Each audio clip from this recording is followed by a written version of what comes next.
1st of March 2025. Come on, lad.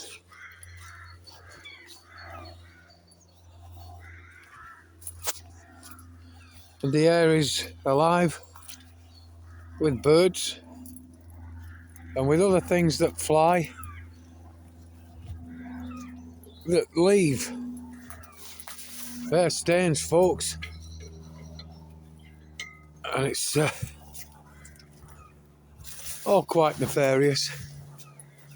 The air is wick with all these trails of the particulates of both nano and non-nano, of heavy metal and chemical.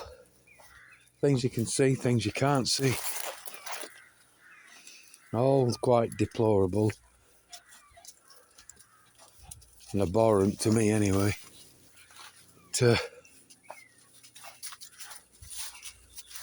For the time being, all we can do about it is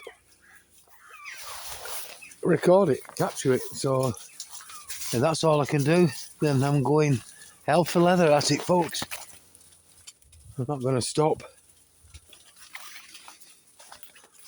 It has to be reported, has to be captured, has to be recorded. People need to know about it. So that's precisely what I'm going to be doing. And if you look at the sky behind me now, it's all but fucked with this stuff now, folks. But just want there to be a record of what took place. I kid you not, folks. I kid you not.